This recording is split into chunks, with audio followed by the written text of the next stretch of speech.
Hey, how's it going, everybody? St. Krauss coming at you with another video. Today we are, oh my god, did that spirit just block off St. Krauss's face? EU, if you're listening, EU Gaming, if you're watching this video, can you please give us a feature to disable the captions for the spirit? Please, I'd pay for it. I'm begging you. Anyway, in this video, we're going to cover part of the November 24 update, and we're going to talk about the most confusing aspect of it, which is the Abyss system.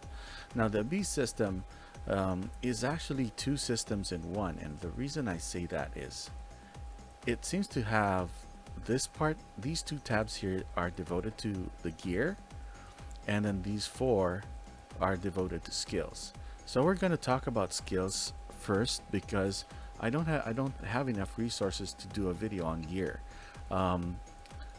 And it looks like the way that you can accumulate the resources for gear is by going up here at the top, which is the Abyss Summon, which requires diamonds. And as you can see on my resources are really low. I don't want to top up today because it's going to be at 12 midnight, and I hope you guys didn't use up your dailies if you were planning to get maximum points. We've got the gala coming up, so then I'm gonna do the top up. But for now, we're gonna park that and we're gonna focus on the skills. Right. While I was looking through this interface, kind of had a feel of what needed to be done, and you really want to start with the skill tab. You want to figure out which skill you're ultimately going to end up with, because it looks like you can only activate one of them, because there's a unique combination of cores for each skill. You can't have more than 3 cores equipped at one time in this interface. So that's step one. Find out what skill you want. Let's go through the skills real quick. First skill is Shura's Wrath. It just looks like your mobility build. If you're a build that likes to dash around a little bit, and you want to be able to cast skills fast, because this resets all your cooldown by a specific amount the higher your level gets in this skill, then this is the build for you. If you're like jumping all over the map, then this is a good, I guess it's a good combination with this skill right here, which is a spirit bond skill called Leap Restore. Right, I believe that is the energy bar associated with this one right here. See how that restores that real quick? So that, I think, is a good combination for your build if you are planning to be a nimble and agile fighter. Alright, now let's go back into the Abyss and get to the next skill, which is the Ghost Thunder. This one I'm most interested in because I'm a cannoneer. I do damage and I do AoE, so it kind of fits my skill set and complements it real good. If I go to skill upgrade, that 120% AoE damage gets maxed out at 240% damage and deals an additional 2.5% bleeding for 3 seconds. That's not bad. The best part about it is its cooldown is 5 seconds. So most of my cooldowns are actually pretty long. Let's see, 8 seconds, 6 seconds, 4 seconds. If you want to do damage, get Ghost Thunder. Right? So the third skill. Now this is going to be an interesting one for all of you guys who like crowd control, for you Lancers who you already have a stun built into your skill set. Then maybe you want to complement your build with this one, which is an AoE stun that lasts a maximum of 2.2 seconds, I think it was. Let's go and check that out. Yeah, so 2.2 seconds, 3 players at a time within 200 meters. And then you also deal an extra 100% damage. So it's like a built-in crit and a crowd control skill in one. The last one is the Abyss Havoc skill, which is a debuff. And overall, I'm not too impressed by this one because it depends on your HP dropping to below 40%. I can see this working in a crowd, but the downside of this is that you can't target it. It looks like it's random. So it does turn a nearby enemy, it doesn't say you can target it, to sheep for 2 seconds. And One of the pros of this is actually it lasts pretty long, but then again, you know, you can't target it, and you have to get your HP below a certain threshold. Deal 300% damage is nice, but it's like a suicide build, if you ask me. And it's a suicide build because you have to get the attention of your enemy, and then I guess depend on your teammates to kill the sheep. I don't know. So now that's step one. Figure out the skill. Now that I've figured out what I want, I know what cores I want: element, enlighten, and wither. Right? So write it down.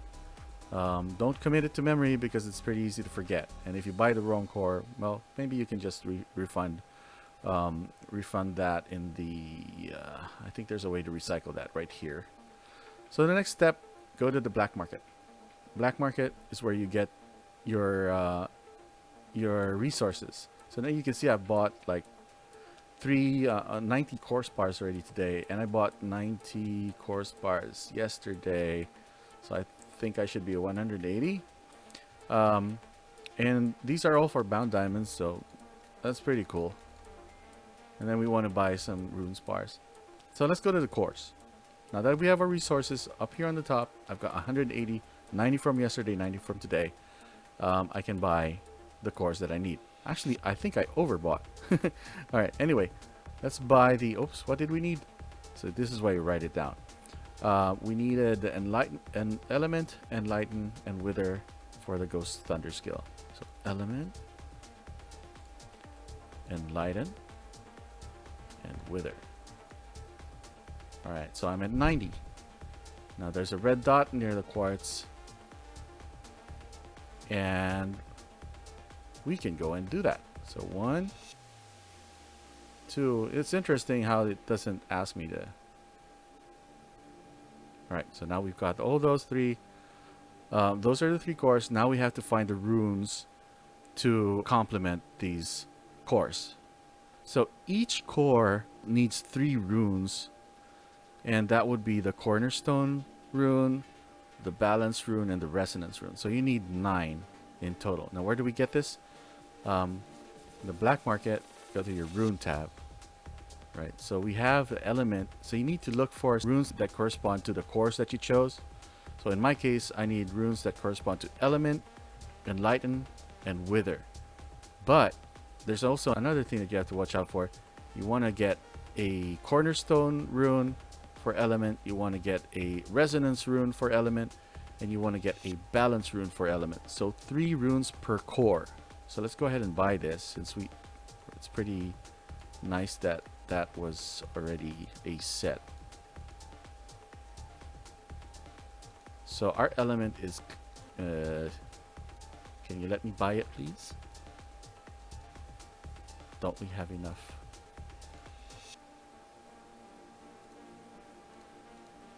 Okay, now what's going on? There you go. So to buy the to buy the rune, you need to click on the card, not on the rune. So click on the card, and that will bring up the confirm button. Our element core is complete. We need the enlightenment runes too. So I'm gonna write this down. All right, so let's get that. Oops, let's buy this, and let's buy this. And then for wither, there is 1 resonance core here, so I'm gonna write that down. Wither,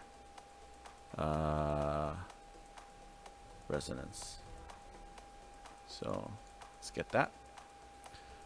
All right, now we don't need these. These aren't useful to us, so let's go ahead and do a refresh.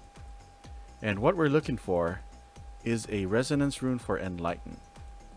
Come on, there's one. Perfect. So the name of that rune is a halo. Get it? Get that one. We completed the runes for our enlighten core. Now we only need 2 more runes for our wither core. We already have a resonance rune. That's the symbol for resonance right there. So unfortunately we don't have that. So let's go ahead and refresh. My gosh, it's also resonance. Perfect, that's 1. So this one would be the balance rune.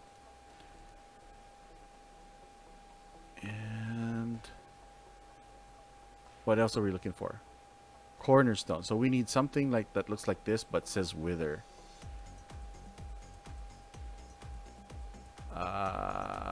Wither, come on.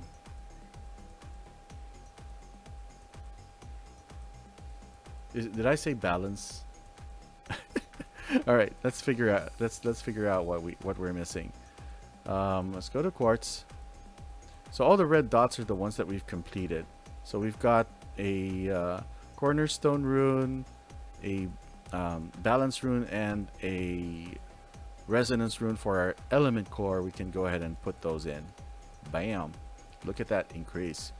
All right, we've also completed the enlightenment core node. So boom. So notice how the beast power is increasing.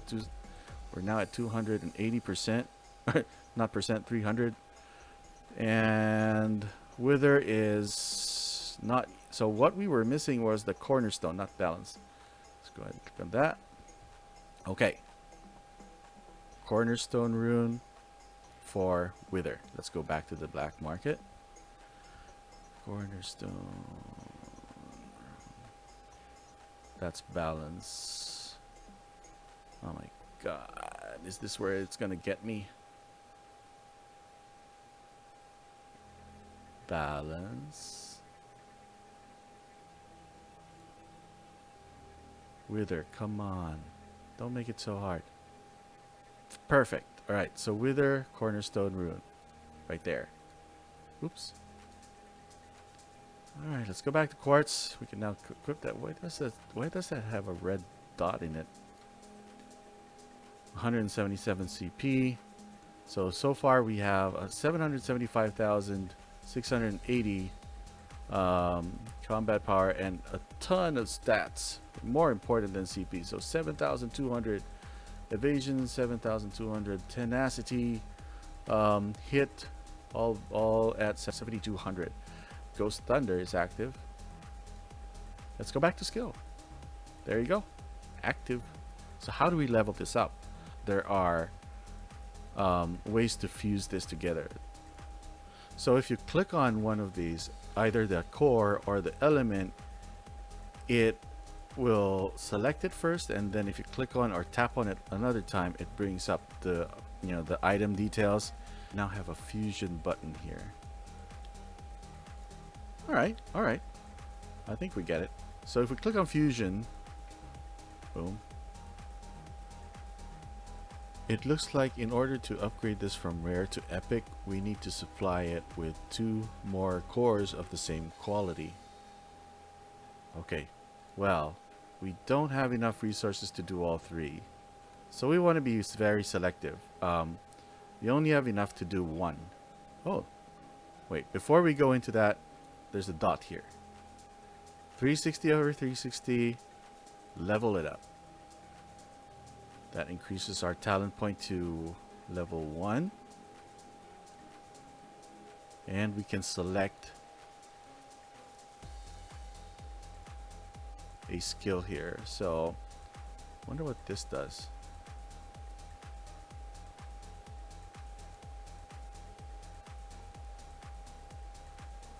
Oh, you know what? It levels up your beast skills. So, let's go back to skill. And boom, level 2. That was easy. All right, so level 2. I think I'll go with that because that's the whole point of doing this. I mean, hit plus 6,000 points is nice, but the utility coming from the skill I think is more important. Don't you think? All right, I think the way that you can increase this is by getting points for your beast power to a certain level. So 720. How do we increase that? We go back to quartz and then we start fusing stuff together, and that's how you can, that just makes sense. And then these stats here, these things right here, don't know what they are, but they do get activated as you have better sets equipped. Let's go back into fusion. We want to be selective about the core that we want to fuse because we only have enough resources to get one of them upgraded. Let's just get 2 more cores from the market. 2 more cores. And of course, with my memory, I've forgotten what the name of the core was. Element. Alright. Element. Get that. Oops. So 90, so we can only need 2 of them. Right? Let's go back to the quartz. Click on the element. Click on fusion. Select both of them. That will bring it up to epic. We get a gear attack percent bonus of 1.5%. And our abyss power goes up. So again, so let's check out the bonus now. It's still active. That's weird. Oh, I get it. Yeah, you know what? That is because this is for the runes, not the... Alright, so the bonuses for that this window is showing is not for the cores, but for the runes that are connected to it. So if you're going to upgrade the quality of one of the runes, might as well upgrade the quality of all 3 of them so that you don't downgrade the set bonus. Now, since I did the core for the element, we're going to go ahead and do it for these, for the runes. And I think I have enough resources to upgrade one complete set. No, I don't. So I only have 600 of these rune spars. You can get more of these every day from a daily trade-in, or you could wait for this 3v3 event. So I don't think it will need us to get the same exact rune. I don't think you need to get the same rune. So let's do a test. Boom. Let's buy one of these. Right. And let's go back to the quartz. Fusion. Yeah, since I can select it, that means that it doesn't matter what the core type or the rune type is aligned to, or the rune, you know, whether it's resonance, balance, or the other one. Doesn't matter. It's just all it's looking for is the same quality. So we can just go back here and buy another random rune. Go back to quartz. I want to upgrade the evasion. All right.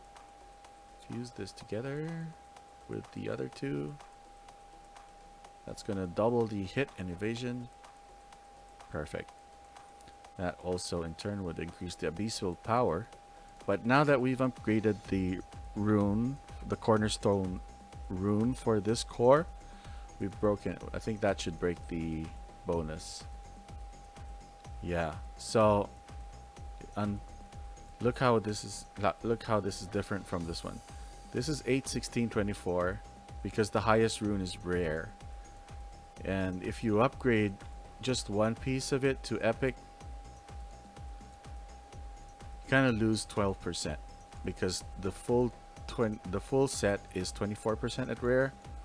For just having one, you only get 12%. But if you upgrade 2, you get all of those stats back, and you get your maximum stat bonus up a lot higher than what it was when it was rare. So that's good. And it looks like upgrading the cores and the elements up to a higher quality will increase your abyss power, which will translate to higher skill upgrades for the skill that you chose. Our final question is, how do you equip these skills? And the answer to that is you don't. These are automatically activated as soon as you complete the cores and the runes and you activate the skill. There's no button on the interface. As long as you're attacking, the skill should fire, given that the conditions it needs to proc are met. I'll be releasing a couple more videos demonstrating how each of these 4 skills look like on the field in actual gameplay. So stay tuned. But until then, If you have any questions about this whole system, let me know and I'll be more than happy to accommodate you. Just write something down in the comments below. As usual, if you haven't liked this video, please give it a like. It helps me and motivates me to keep on coming up with content. Cheers!